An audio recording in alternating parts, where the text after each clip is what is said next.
E aí, pessoal, voltamos para mais uma temporada. Estou muito feliz e dessa vez eu vou ser uma das apresentadoras, hein? Bom, meu nome é Larissa Ed, eu sou uma mulher preta retinta, estou com o cabelo dread solto, jaqueta jeans e um brinco dourado.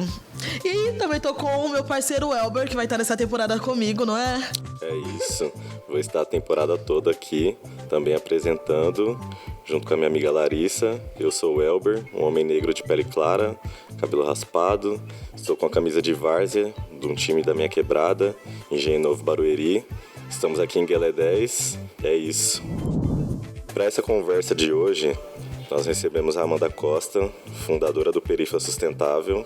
Ela já foi reconhecida pela Forbes como uma das jovens líderes under 30 e tem como missão mobilizar nossa geração para construírem um Brasil mais inclusivo, colaborativo e sustentável. Seja muito bem-vinda, Amanda. É um prazer você estar aqui com a gente. E aí, Amanda, como você está? Eu vou pedir para que você se apresente, faça uma audiodescrição sua. Gente, babado, eu adorei, assim, o pessoal, uma formosão. O Herman começou com essa voz de locutor de rádio. A Lari me olhou assim com os cílios dela, me seduzindo. Você para, menina. Mas eu agradeço o convite. Eu tô achando chiquérrimo, porque já sou fã da Fundação Tia de Setúbal, sou fã do Instituto Guelé 10, então pra mim tá aqui nesse espaço é uma honra. Sou uma mulher negra, tenho cabelos encaracolados, crespo, 3B para as gatas garotas que entendem dos cachos.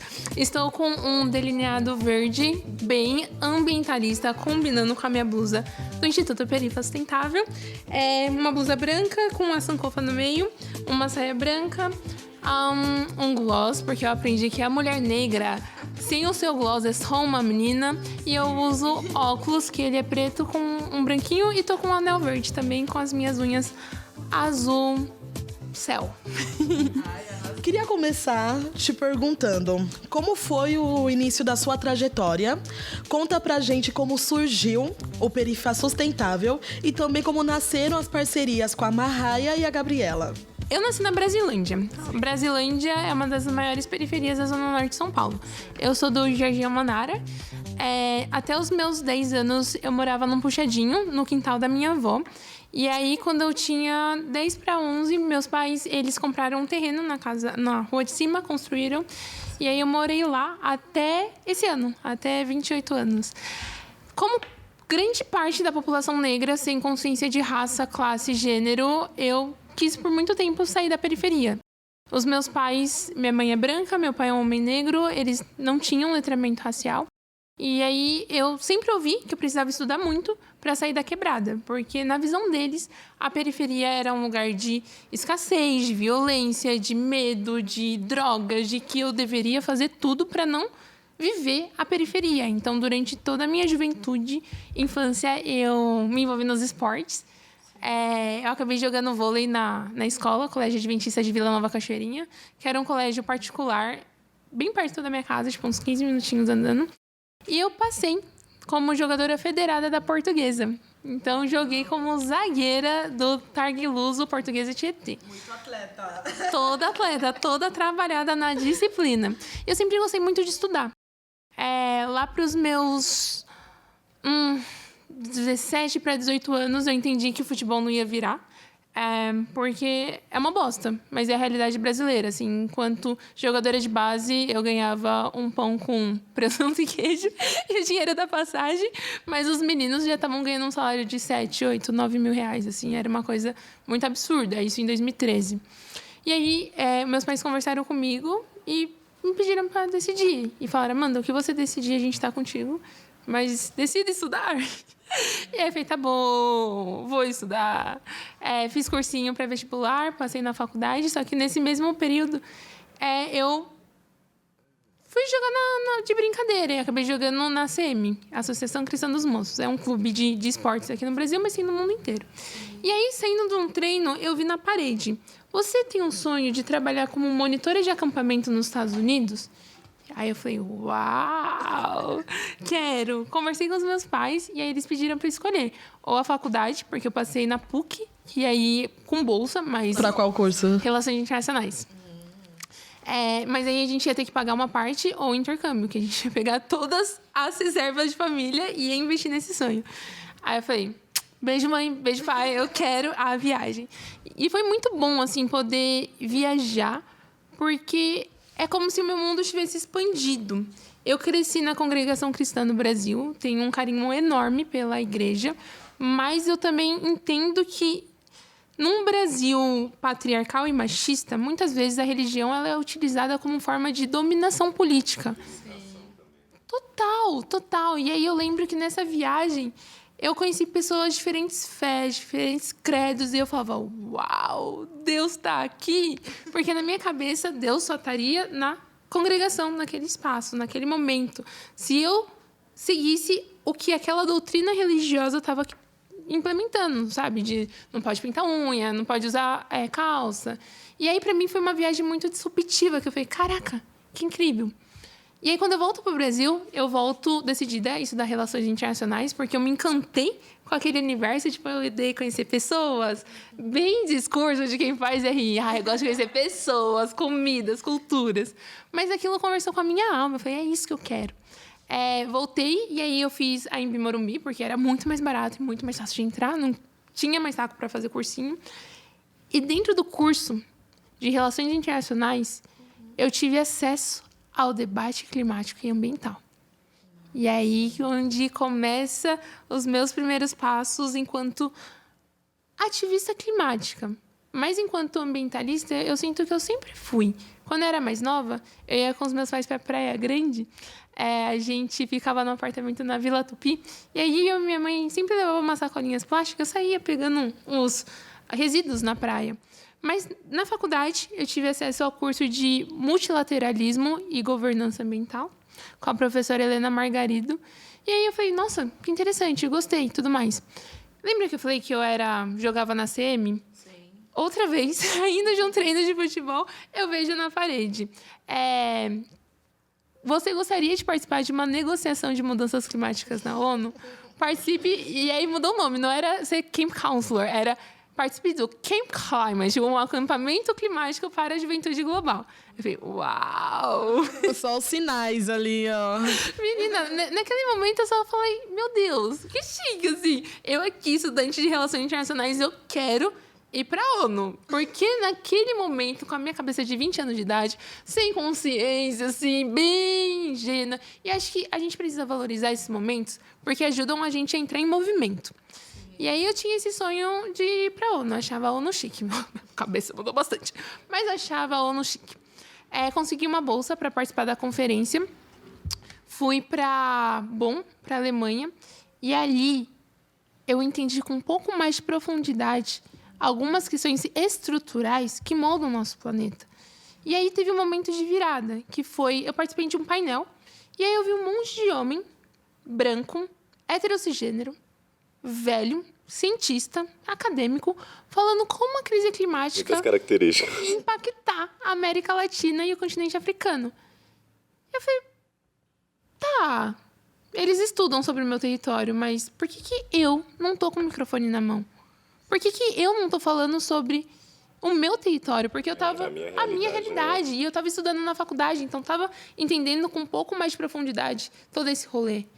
E aí, quando eu volto para o Brasil, eu volto com essa certeza. Eu quero construir pontes entre o local e o global. O que acontece na minha quebrada, na Brasilândia, e o que estão discutindo nesses fóruns multilaterais de tomada de decisão. Porque eles estão decidindo o nosso presente, o nosso futuro, e não estão nos convidando para fazer parte.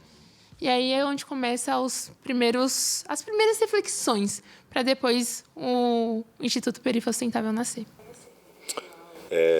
E dá até para linkar com essa ordem cronológica que você está fazendo aí, de você ter essa percepção que poderia questionar isso de uma maneira que estava na sua realidade.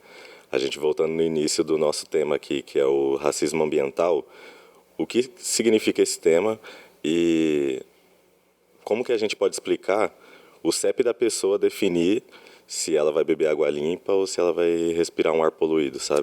Ótima pergunta, Elber. Inclusive, galera, bebam água. Precisamos nos hidratar. Mas, para eu te responder essa pergunta, eu preciso te contar como foi o meu processo para me reconhecer nesse lugar.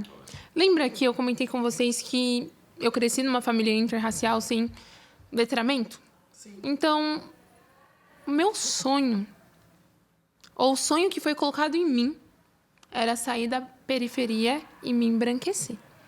Porque é isso, as narrativas que eu tinha escutado até o momento era que a periferia era um lugar ruim e eu ia ter sucesso se eu namorasse um homem branco, rico, europeu. Porque é o que eu ouvi a minha infância toda. Amanda, você precisa clarear a família.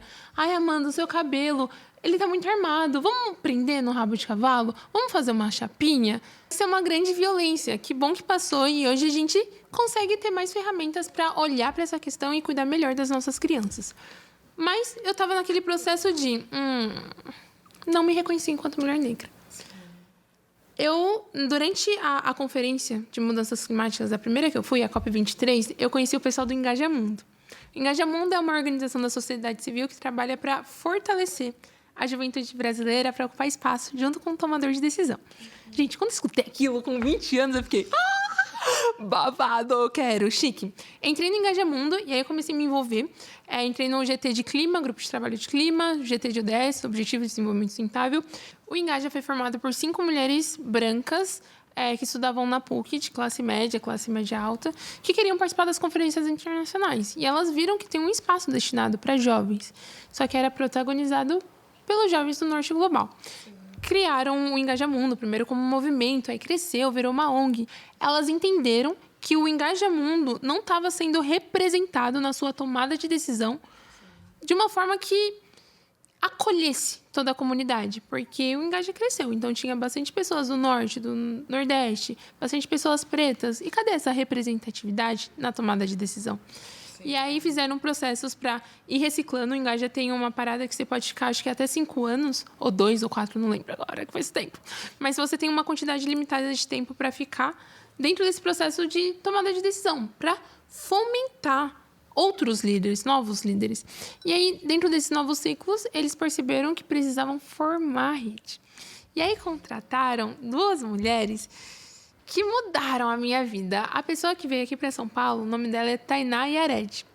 A Tainá fez um ciclo formativo sobre raça, e aí eu lembro que a gente estava com o Núcleo Sudeste, e eu estava ouvindo aquilo, e aquilo estava conversando com o meu coração, e eu estava meio desconfortável e reflexiva, e em determinado momento eu levantei minha mão e eu falei, para.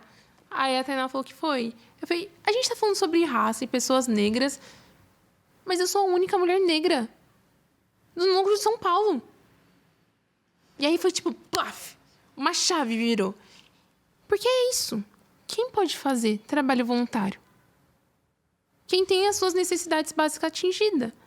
A galera preta tá num corre. E eu entendo hoje as minhas vantagens sociais que me permitiram trilhar essa jornada. Primeiro, eu tenho um pai. Quantas mulheres pretas de Quebrada vocês conhecem que têm um pai? Segundo, eu tive acesso à educação de qualidade. Meus pais me colocaram sempre numa escola particular. Fiz faculdade privada, porque na cabeça deles eu precisava investir pesado em conhecimento para sair da periferia. Sim. Tive acesso a conhecimento. Tive acesso ao conhecimento institucionalizado. E terceiro, meus pais me colocaram no CNA Vila Nova Cachoeirinha. Então, minimamente aprendi a falar inglês. Isso me trouxe um outro leque de possibilidades e oportunidades, que não é a mesma questão dos meus pais, dos meus familiares, da galera do meu bairro.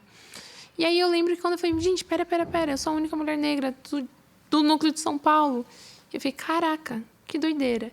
E aí eu entendi que se eu quisesse trazer essa pauta climática para as minhas pessoas, eu precisava falar a linguagem delas. E aí foi quando o Perifa Sustentável foi sendo mais materializado. Primeiro nasceu como um projeto para democratizar a pauta climática nas periferias, comunidades e favelas.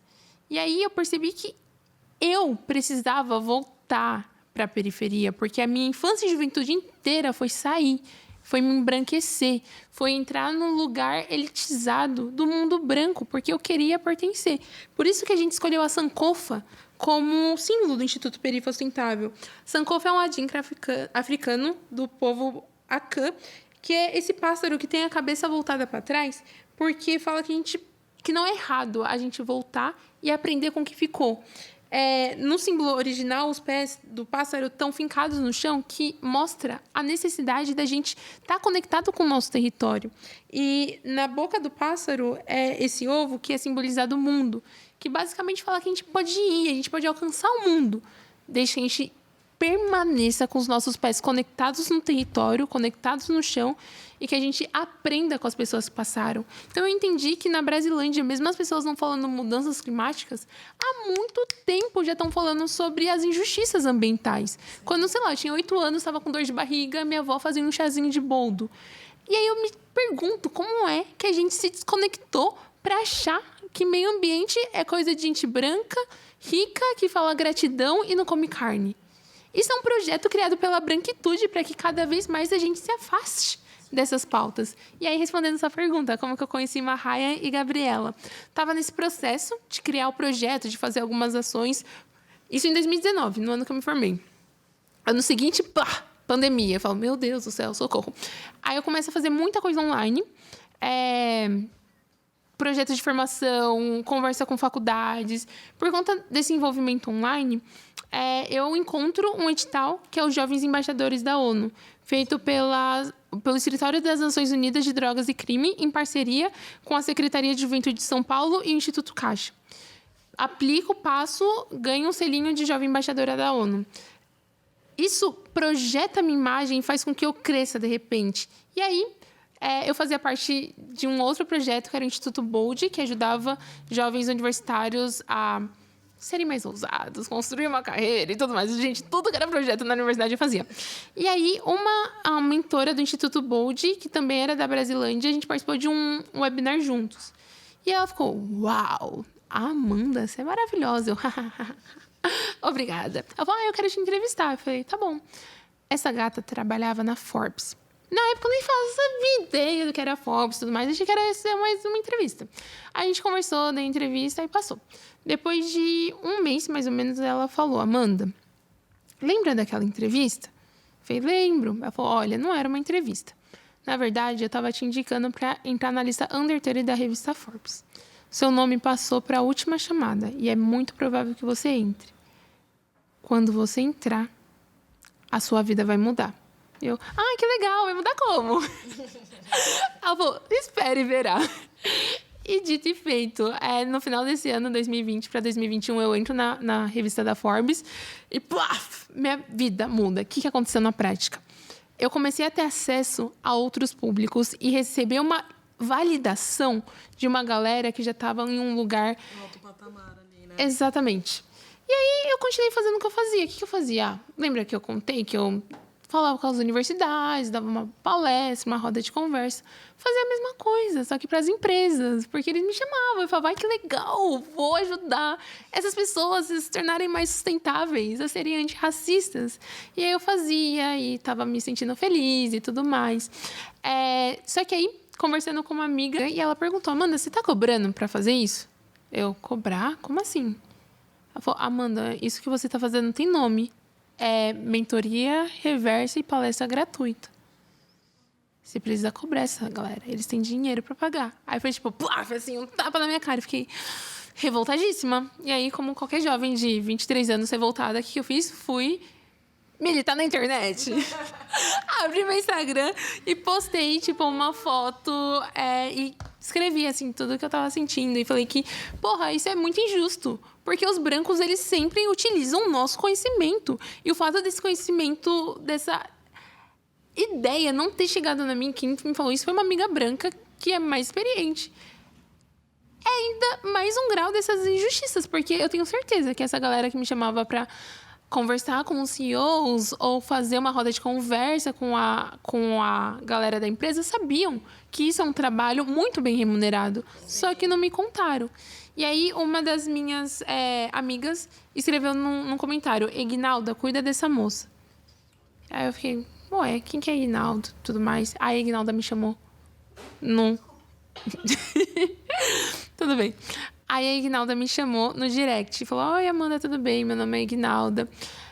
Eu sou criadora da primeira agência de influenciadores digitais negros da América Latina. Eu quero bater um papo com você. Larissa, Elber, que papo horroroso. Eu chorei horrores. Foi muito... Menino, foi ótimo. Eu tô aqui hoje conversando com vocês e agora eu cobro para as minhas palestras. Mas na época, a Ignalda falou coisas que perfuraram a minha alma, assim, que doeu muito. No sentido de, Amanda, minha querida, você acha que dando essas palestras gratuitas, conversando com o CEO, você está ajudando eles a serem mais sustentáveis, aliados da causa antirracista? Mas, na verdade, o que você está fazendo é contribuir para o empobrecimento do seu próprio povo. Você quer ajudar as pessoas negras, mas você está fazendo extremamente o oposto. Porque você, como jovem embaixadora da ONU, como Forbes Under 30, não cobrar, imagina as pessoas que ainda não têm essas validações sociais. Então, na verdade, você está fazendo com que a marginalização das pessoas negras seja cada vez mais profunda. Eu só queria ser legal. Eu só queria fazer o bem. E aí, para encurtar a conversa, Ignalda começou a me agenciar. E aí, conversando com outro amigo, ele falou, Amanda, na sua vida pessoal, você consegue ter sustentabilidade financeira se você investir no seu nome. Amanda Costa. Em paralelo, formaliza o projeto Perifa Sustentável e faz virar uma ONG.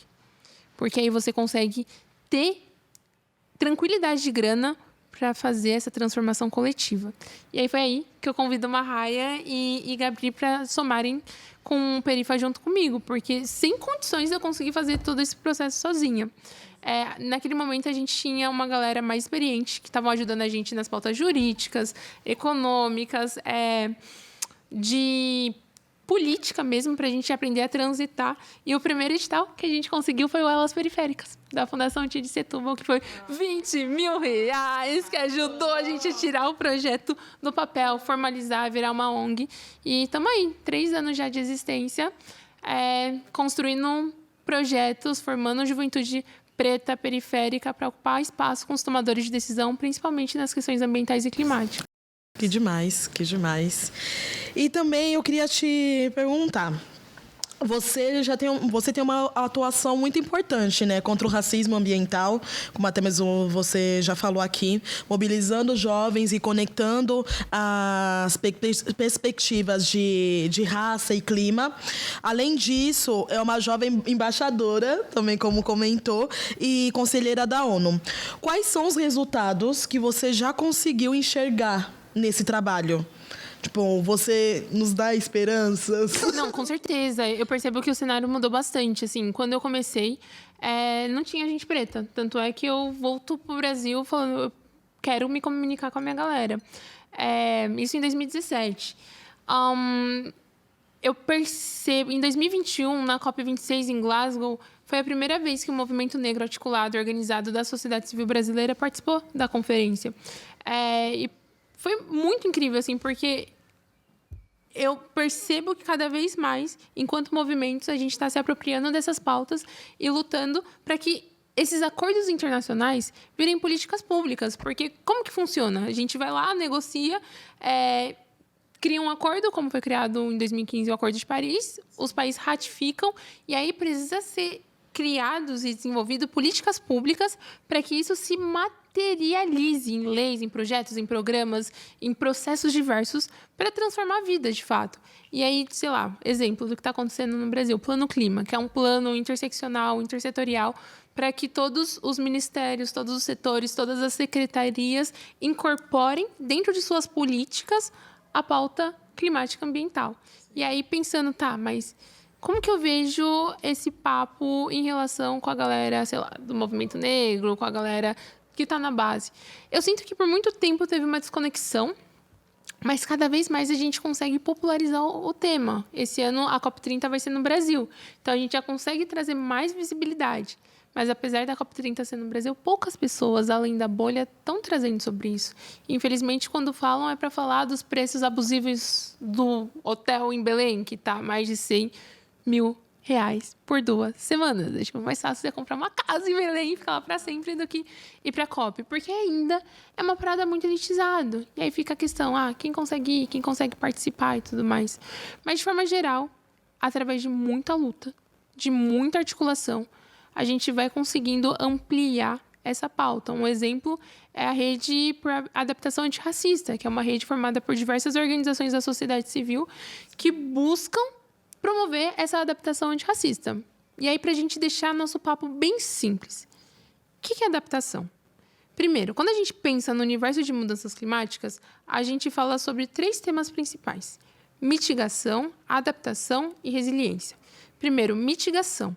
É você reduzir as emissões de gases de efeito estufa na atmosfera. Pensa que o mundo está ficando mais quente porque tem muito gás de efeito estufa, causado principalmente aqui no Brasil por desmatamento, mas em outros, e agricultura também. Mas em outros países e pecuária, não, agricultura e pecuária, é a carne que muitas vezes chega no nosso prato de forma hiperfaturada. Em outros países é a questão de energia. Então, a utilização de combustível fóssil, petróleo, gás natural e carvão. Quando a gente queima combustível fóssil para produzir energia, emite mais gás de efeito estufa na atmosfera. Sim. Consequência, é como se criasse um protetor mais gordinho que impede que esses gases vão para a atmosfera. E aí, esses gases batem nesse cobertor e voltam. O efeito estufa, ele é legal, ele impede que a gente morre de frio. A questão é que ele está sendo intensificado, então está ficando um cobertor muito gordo. E aí, o que causa? O que a gente precisa, né? Mitigação, adaptação e resiliência. Mitigação, reduzir as emissões de gás de efeito estufa na atmosfera. Então, a gente pensa em como que a gente para de emitir. Adaptar. Ferrou. Já está quente. Nossas cidades já estão sofrendo. Exemplo, se antes chovia e alagava 2 vezes por ano, agora é 22 vezes. Como que a gente adapta as nossas cidades, os nossos territórios, para conseguir sobreviver frente a essa realidade? Danos, né? Exatamente. E o último ponto, resiliência, é combinar mitigação e adaptação. Respondendo a sua pergunta, como que eu vejo a adesão da galera nesses pontos? Provavelmente eu devo ter perdido 50% da nossa audiência só trazendo essas paradas complexas.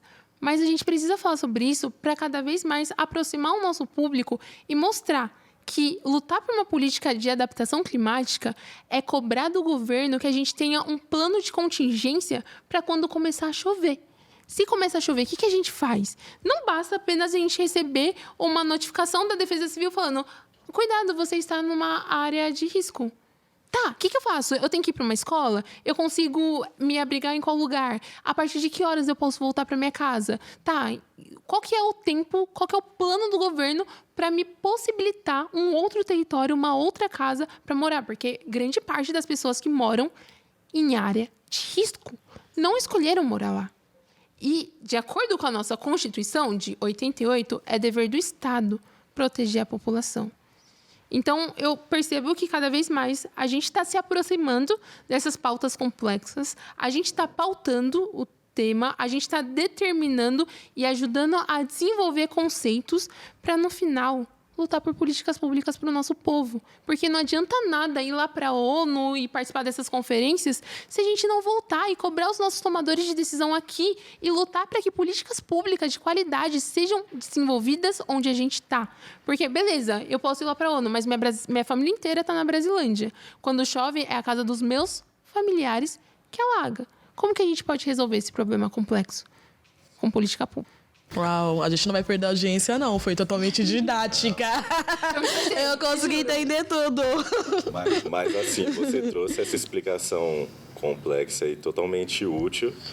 Porém, para nós que não somos a Amanda Costa, como que a gente explica para os nossos amigos esses impactos que a gente tem no nosso dia a dia por conta dessas crises climáticas, sabe? De uma forma que consiga ter esse diálogo de uma maneira atrativa, sabe?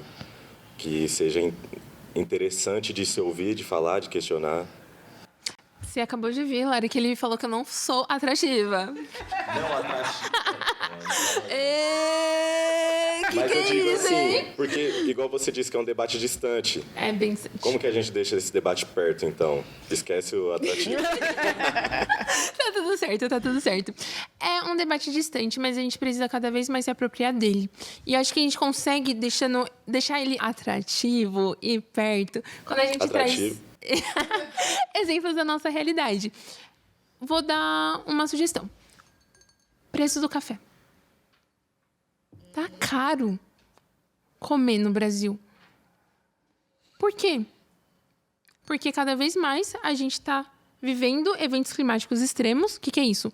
Períodos de secas ou período de chuvas intensas, que faz com que uma safra seja perdida. E aí, isso no final reverbera no bolso do brasileiro.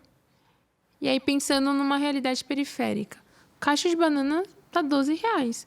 Uma mãe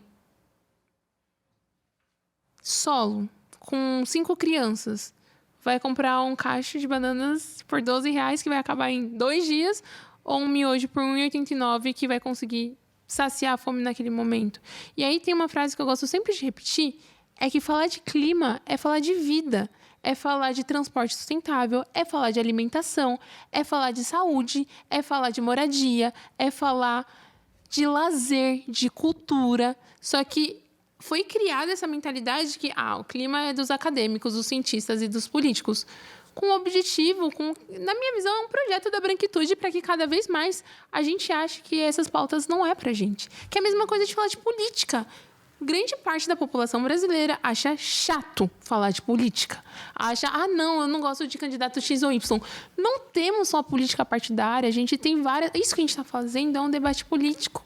Falar sobre política é falar sobre formas de organização, é falar sobre formas de poder, é falar sobre hierarquias, é falar sobre modo de vida. Então, a gente está falando de clima e de política a todo momento. A questão é que, muitas vezes, a gente não nomeia. E aí, uma forma da gente aproximar a galera que ainda, mas eu tenho certeza que depois desse podcast vai achar muito legal, mas uma forma da gente trazer esse debate para perto dessas pessoas é trazendo exemplos do que está rolando no nosso dia a dia. Uau! E só um adendo que essa mesma pergunta que a gente fez aqui para você, a gente fez para nossa ministra também, a Aniele Franco. Ela vai trazer também essa visão dela para fazer esse comparativo, né? Eu me lembro que ainda muito menina na Favela da Maré, onde eu nasci e cresci, quando chovia, o nosso esgoto transbordava e impedia as crianças de brincarem nas suas quadras. Infelizmente, a gente não tinha ali acesso a um saneamento básico de qualidade que merecíamos. Isso é o racismo ambiental. É assim que ele se desenha nas favelas e periferias do nosso país, atingindo mais fortemente as pessoas negras, pobres e mais vulneráveis, né? O racismo ambiental ele precisa ser combatido com políticas públicas eficazes e de qualidade para que o nosso povo tenha acesso, sim, a saneamento básico, a vida digna, a moradia digna. Não dá para cada vez mais nós sermos colocados às margens dos rios, né? Cada vez mais sermos colocados em lugares, né, que quando chove, inunda e dificulta não só a nossa locomoção, mas também a nossa vida no dia a dia. Combater o racismo ambiental quer dizer sim à justiça racial nesse país. E você falou em uma entrevista sobre essa forma mais convidativa de tratar esses assuntos. Você já trouxe aqui algumas coisas que a gente falou no meio das perguntas sobre essa maneira de trazer mais para perto o assunto. Você acha que tem algum ponto que você pode trazer mais sobre essa forma convidativa de falar? Tem. Eita, tá de ponta cabeça. Tem. Tem. A gente, com o Instituto Perifa Sustentável, a gente fez esse guia, que é tudo que você precisa saber para participar, falar sobre a COP30. Foi um projeto que a gente fez junto com a Embaixada do Reino Unido, que foi o projeto AE Mulheres para a COP30. A gente selecionou 20 mulheres de todas as regiões do Brasil que não estavam na capital. E aí, durante 3 meses, essas mulheres passaram por um processo de formação política para entender como que elas poderiam construir planos de advocacy climático para os seus territórios. Eita, calma. O que é advocacy? Advocacy é você influenciar um tomador de decisão. Então, como que elas constroem um plano para influenciar pessoas que podem transformar a realidade dos seus territórios? Aí foi uma formação com várias aulas, com organizações parceiras que a gente convidou, como o Clima de Política, para ajudar nessa elaboração dos planos. Depois a gente levou o grupo para Brasília, para a gente fazer advocacy na prática. Como assim? Bater na porta dos políticos, dos deputados, falar: oi, deputada tal, tudo bem? Nós somos esse grupo, a gente tem esse objetivo. Vi que você está engajada na pauta climática. E em relação às comunidades indígenas, as comunidades quilombolas, as comunidade periférica, quais são as políticas, quais são os planos, quais são os objetivos. Foi muito massa, porque, tipo, Marineia, uma jovem senhora de 50 anos que pegou 20 horas de barco até Manaus, e depois Manaus, Brasília, acho que é umas 4 horinhas, para estar no nosso projeto, nessa rodada de Advocacy na Prática. E aí, no final, no último dia, Marineia, ela pegou, me deu um abraço apertado, pôs a mão no meu ombro, e ela tem metade da minha altura, então era uma... Oh, gente. Maravilhosa. Aí ela colocou a mão no meu ombro e falou: Amanda, obrigada. Obrigada por ter criado esse projeto. Você e a Gabriela Marraia me mostraram, com mais de 50 anos, que é possível mudar, que é possível lutar pelo meu povo. Agora eu volto, e eu fico emocionada só de lembrar. Eu volto cheia de ferramentas e eu vou ajudar a formar outras mulheres, assim como vocês me formaram, pra gente lutar, porque a COP30 tá falando sobre a nossa vida, não é um tema distante. Então, obrigada. E aí ela fez isso com a Marraia e com a Gabriela, e no final a gente tava, meu Deus do céu! Você não pode fazer isso com a gente agora! Mas... acho que projetos como esse mostram que quando a gente investe numa mulher, quando a gente investe numa mulher negra, quando a gente investe numa mulher indígena, a gente está investindo na transformação de um povo, de uma comunidade inteira. E aí, no final do projeto, a gente ficou, cara, esse conhecimento é muito rico, não pode ficar só com a gente. E a Marraia, gata garota, ela teve a ideia de criar e liderou a criação desse guia, que basicamente é um passo a passo do que a juventude brasileira precisa fazer. Primeiro, para entender o que é a Conferência de Mudanças Climáticas da ONU. Segundo, quem pode participar? Só quem tem parente diplomata? Não, mas muitas vezes... Vocês sabiam que vocês podem participar da COP?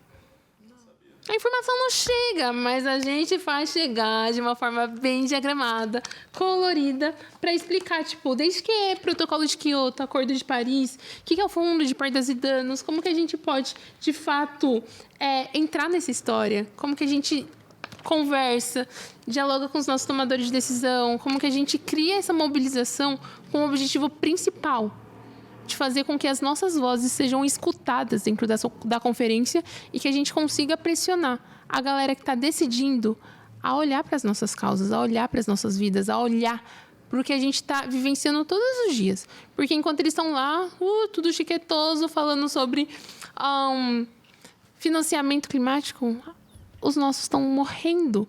Tem uma frase que eu gosto muito, que é da Stephanie Ribeiro, que ela diz: genocídio não é só morte por tiro, mas é toda a lógica de opressão, subalternidade e marginalização que faz com que vidas como as nossas, de pessoas negras, sejam ceifadas pelo sistema. Então, quando a gente tem, como eu trouxe anteriormente, esse nutricídio de uma mãe que não consegue dar fruta para os seus filhos porque o miojo está mais barato, porque ultraprocessado na periferia, linguiça, nuggets, salsicha é muito mais barato. Isso é uma forma da gente morrer. Quando a gente olha, saiu o mapa das desigualdades, criado pela Rede Nossa São Paulo, que Paraisópolis é 10 graus acima do que Morumbi. A gente está vendo outra forma de morte. Quando a gente pega nesse mesmo relatório que trouxe que Brasilândia, o meu distrito, é o pior lugar para se morar em São Paulo, dentro dos 96 distritos e bairros analisados. E aí, alguns indicadores eram gravidez na adolescência, acesso a emprego, moradia digna. E aí, Moema está no primeiro lugar. A diferença de uma pessoa que mora, expectativa de vida, em Moema para Brasilândia, são 22 anos. Quem mora na Brasilândia, a expectativa de vida é até 60 anos. Quem mora em Moema é 82. Mesma cidade.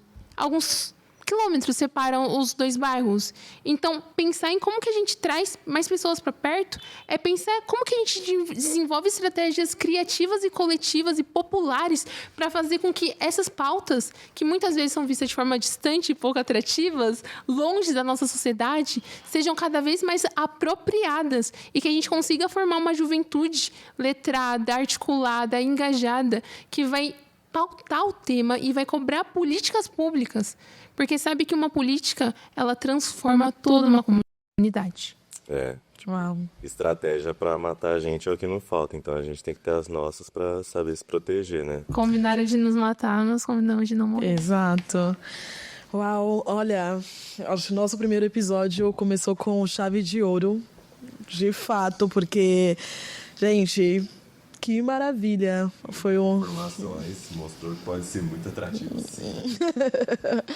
Aulas e aulas, muito obrigada por você ter vindo. Aprendemos muito, acredito que também, né, nossos ouvintes, telespectadores também vão aprender bastante.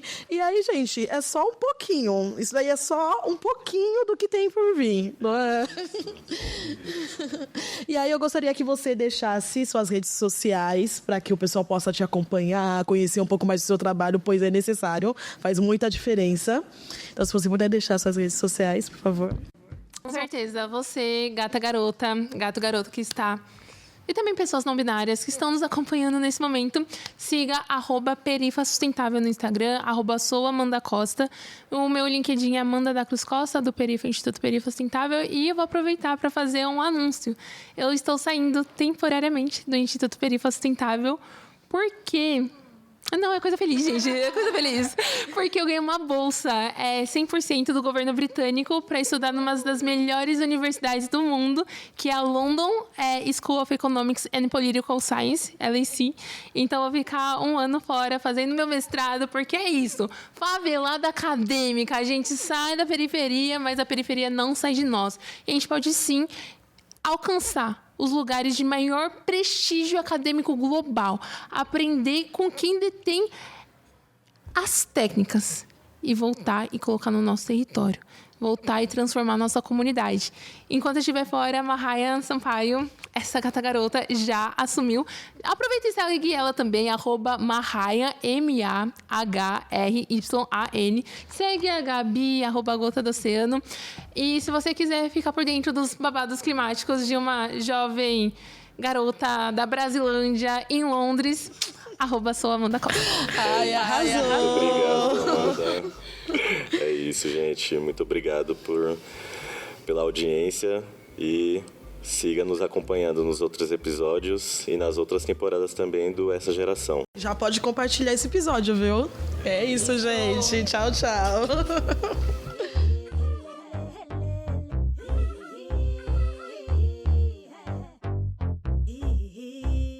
A 8ª temporada do podcast Essa Geração é uma realização da Fundação Tid Setúbal Egueledés, Instituto da Mulher Negra. Esse episódio contou com a produção executiva de Samara Almeida, captação por Francisco Santos, Maria Irmani e Nathalie Rocha, trilha sonora Brisas Project. Montagem deste episódio por Francisco Santos. Edição deste episódio Daniel Ferreira 7 e Elber Alves. Copyright Maria Irmani Ribeiro. Finalização Caio Santos da Griot Podcasts. Foi roteirizado por Lucas Santos e Brisas Project. Apoio de pesquisa, Lucas Santos e Brisas Project. Coordenação, Fernanda Nobre e Natália Carneiro. Mediação por Larissa Ed e Elber Alves. Entrevistades, Amanda Costa e Aniele Franco. Direção de Maria Irmani Ribeiro. As gravações foram realizadas em Gueledés Instituto da Mulher Negra.